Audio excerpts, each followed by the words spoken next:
Izzo. Who knows? I knew Ohio State was going to lose because you're not beating Cassius Winston on senior night with the Big Ten on the line. Mm-hmm. But Rocket Watts banks in 2 threes in the first half, Tate. Well, I mean, at that point, I was like, I was hoping it'd at least be close. But when Rocket Watts banked in 2, like the guy in the first half, I think he had like 11 points at halftime. I don't think he made a shot. I think he missed so bad that shots went in. That's like how it was going for him. And the point is, if Rocket Watts can continue to bank in threes at an absurd rate, at an unsustainable rate, Tom Izzo will win. Yeah, look out for Michigan He is State. Mr. March. No, Michigan State's rolling. Cassius is playing just carefree. He's having a ton of fun out there. Xavier Tillman is locking up everybody in the world. Defensive Player of the Year in the Big Ten. Yeah. Aaron Henry's coming along. I don't know. It's clicking. Stop me if you've heard this before, but everything seems to be clicking for Michigan Speaking State. of clicking and speaking of bank shots that are basically ridiculous, erroneous, irrelevant, and honestly should not happen in the plausible realm of existence in the world that we live in, Justin Robinson plays for Duke, and he is son of David Robinson. And on his senior night, he opened this game banking in a 3. Did he really? It proceeded to have 12 points in this game. It basically Did he really? It basically won the game for Duke, hitting threes. Yeah. In fact, Are you serious? Yeah, one of them, he shot like basically a wedgie, and the ball was shot from such a terrible angle that the ball shot up in the air like it was controlled by magic of some sort of, I don't even know, demon. I don't know who could be sitting on the sideline, and the ball goes in. The Admiral's there. It was a whole moment. And then, as you brought up ridiculous bank shots, that was how true? Justin Robinson banked in a 3. I didn't watch a second of Duke Carolina. There was no need to watch. I was going to ask you what happened later. I mean, I just saw What Duke happened won, is but Justin Robinson took Justin over. Robinson banked in threes. Yeah, to open the game, he banked in a 3 pretty much, and he was starting with the seniors. I mean, this is one of those things Wow. where it was just like, what is Yeah. going on in this world? And Duke played a better game. That's got to be the least watched Duke Carolina game of all time. Maybe I'm just projecting my own, because I didn't watch a second of it, so I'm just assuming that no one. Shane Watch the Battier in the second play. building, Carlos Yeah. Boozer in the building, Jay Billis was on his full Duke tilt, like all the way to the top. I've never heard him be so Duke. In fact, the entire game was the most Duke thing you've seen in quite some time. And I think that's why they had it the way it was set up. You know, we knew that they were going to win that game going into it. It was a 15-point deficit before you start that game. Just Yeah. It's senior night. The only time that ever worked was because a crazy man by the name of Tyler Hansbrough hit threes, a la Justin Robinson there you did go. the other night. And, that's the update for the Carolina-Duke game. Really terrible. Really hurt. But Duke... They're built for something special in the ACC tournament. Oh, Duke! Duke is ready. It's Greensboro. It's gonna happen. I had a couple of comments on my Michigan State experience. Number Sorry, I just one, got turned- no. the banked in This threes. is fine. Just ruffled my feathers. It's fine. You're allowed to talk on the show. Don't worry. Michigan State. What about?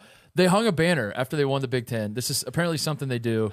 I wanted to talk this out with you because I was told a source close to the situation told me that Creighton also hung a banner when they clinched the Big East when they won on Saturday. How do we feel about it? Because obviously San Diego State hanging a banner with like 3 regular season games left is a problem. I'm torn because technically the regular season is over, right? So like when the clock hit zeros in the Breslin Center, Michigan State had clinched the Big Ten, but their season was technically over. So like I don't think I hated the move, but at the same time I didn't love it. They didn't cut down nets. That's another interesting wrinkle.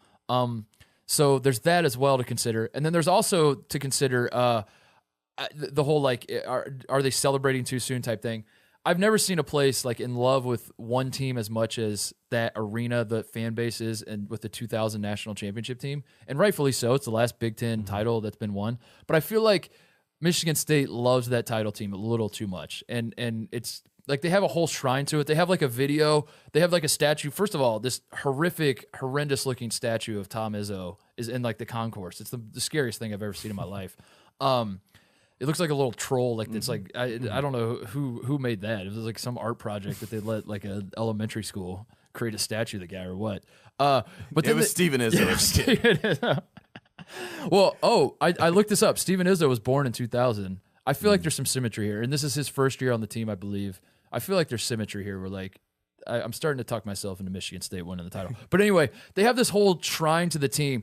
I think they show like the 2000 championship game on loop. Meanwhile, there have been more pieces of the 2000 court given out. Like first of all, they have like a big cutout of the court that was played on in 2000 is like displayed in the arena. And then during the game, they do like during the under 8 timeout in the first half, they're like, could we direct your attention to aisle 7 and section 121, where everyone's going home with a piece of the 2000 court. And I'm looking around like, there's no way they have this much court. Like, they're running out of court. I don't understand. Like, they've given away, they must have given away the equivalent of 30 courts to fans and like auctioned off. I don't know. So my point was, like, they're celebrating that too much. You're looking too far in the past. You're also like hanging the banner too soon. I'm trying to figure out like why Michigan State gets to the title game but never gets the job done, Tate. And that's what I noticed. That was my first trip to the Breslin Center as a fan. So. It does seem like it's one of those things where they are completely content with the one. You know what I mean? Yeah. It's kind of like when you reach the mountaintop and you keep pointing back to your, it's kind of like when you're in high school quarterback and you're like, I won that one state championship, and then, it's 15 years later. Yeah, they put your sign in front of the town, and like, there it is. It's like just friends when you come back home and he's like still pounding. You're like, it's over. It's past. Yeah, I don't know, but then again, your coach is Mr. March, and even though he may be designed as a troll outside the stadium to remember 2000, he's one of the best coaches we have in college basketball. That statue's up there with the Cristiano Ronaldo bust. I mean, that was like it's a tough look, especially like the faces. It was strange. So anyway, I don't know. They hung the banner. It was cool. Like we stuck around for the senior night thing. Like it is cool. Like Michigan State fans do not leave for senior night. And Izzo even said that. Like, I appreciate you guys never leave.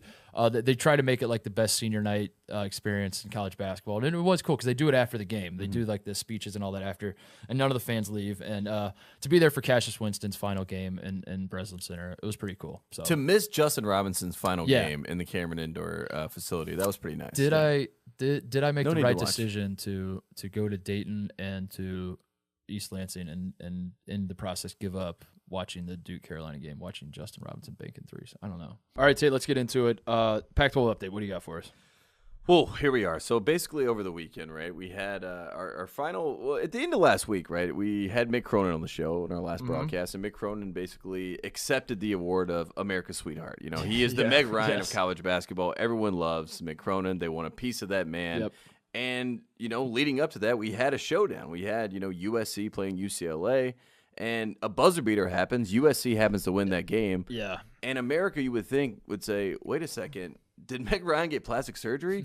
And they didn't, because Mick Cronin is Mick Cronin, and they love Mick Cronin. We love Mick Cronin. No one cared that happened, or they did not see that, because the Pac-12 came out today and they said, that is our coach. He is the leader of men that we've all been waiting for at UCLA. So Mick Cronin, congratulations, the Pac-12 Coach of the Year, which leads off the Pac-12 update. One of the last regular season Pac-12 update of the year. Yeah, here we are. Also, Oregon.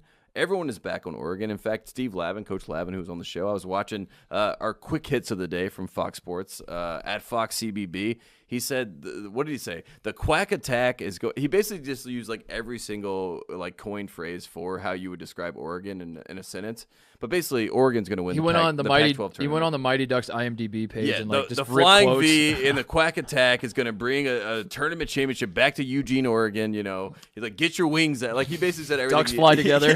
Like every single one of those. Like, win the day. All the things that they've ever said, he said in that moment. And I said to myself, okay, Oregon, that's the team to watch in the Pac-12 tournament. Peyton Pritchard, Pac-12 Player of the Year. Yep. We get that. We see that. We enjoy that. Chris Smith, a man that we talked about here on this program quite a bit for changing, what UCLA was doing, even though Mick Cronin was like, I don't know what's going on.